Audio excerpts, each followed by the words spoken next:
தலைப்பு: தி போட்டோடிராமா of creation. சிருஷ்டிப்பின் புகைப்பட நாடகம். யோபுவின் துன்பமும் திரும்ப பெற்றுக் கொள்ளுதலும். அடையாளமான யோபுவின் துன்பங்கள். யோபுவின் திரும்ப பெற்றுக் கொள்ளுதல் தீர்க்க தரிசனமானது.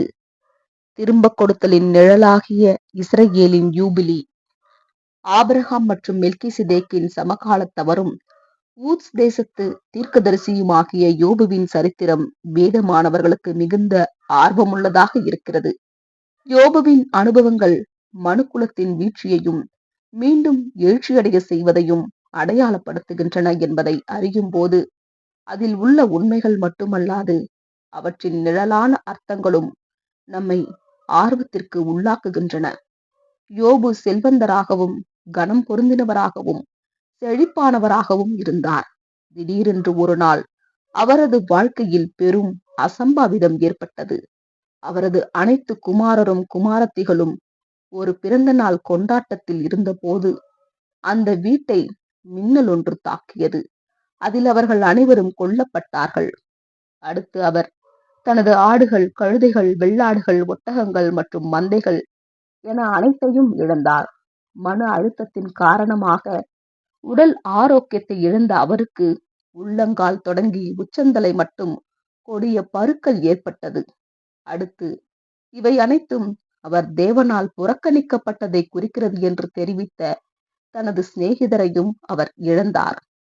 இறுதியாக அவரது மனைவி அவருக்கு எதிராக திரும்பி, நீங்கள் தேவனால் சபிக்கப்பட்டவர், நீங்கள் மரித்தால் நலமாயிருக்கும் என்று நான் விரும்புகிறேன் என்றாள்.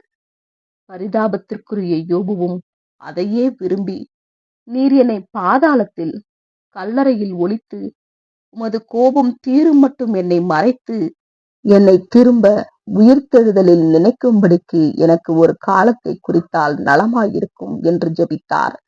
யோபு 14:13. இந்த தீர்க்க தரிசனத்தை மேசியாவானவர் நிறைவேற்றப் போகிறார். உடல் நலம், பலன், சிநேகிதர் மற்றும் செல்வம் என அனைத்தையும் இழந்து யோபுவுக்கு விலையேற பெற்ற பாடங்களை கற்றுக் கொடுத்தன. அதுபோலவே பரிதாபத்திற்குரிய மனுக்குலமும் தெய்வீக பராமரிப்பு தங்களுக்கு தேவை என்பதன் முக்கியமான படிப்பினைகளை கற்று வருகின்றது. தேவ ஏற்பாட்டின் கீழாக யோபு இழந்த செழிப்பு, ஆரோக்கியம் போன்றவை அவருக்கு திரும்ப கொடுக்கப்பட்டன. அவர் அநேகம் பிள்ளைகளையும் 2 மடங்கு எருதுகளையும் ஆடுகளையும் ஒட்டகங்களையும் கழுதைகளையும் திரும்பவும் பெற்றுக்கொண்டார். வேதாகமத்தின்படி இறுதியில் மனுக்குலத்தின் காரியங்களிலும் அப்படியாகத்தான் இருக்கப் போகின்றது என்றும், இவர்களின் பாவம் மற்றும் மரணத்தின் சாபம் நீக்கப்படும். அதற்கு பதிலாக தேவ ஆசீர்வாதம் மனுக்குலத்தின் மீது 1000 ஆண்டுகளுக்கு ஊற்றப்படும் என்றும், அது மரணத்திற்குள் சென்ற அனைவருக்கும் மீண்டும் வாழ்வளிக்கும் என்றும், மேலும் அவர்களது பூமிக்குரிய ஆசீர்வாதங்களை 2 மடங்காக பெருக்கும் என்றும் வேதமானவர்கள் நமக்கு சொல்கின்றனர். மேலும் இந்த பாடமானது இஸ்ரவேலின் யூபிலி வருஷத்திலும் விளக்கப்பட்டுள்ளது. அந்த வருஷத்தின் போது ஜனங்களுடைய அனைத்து கடன்களும் ரத்து செய்யப்பட்டு அவரவர் தங்களுடைய சொந்த காணியாட்சிக்கே திரும்பினார்கள். லேவியராகமம் 25:13.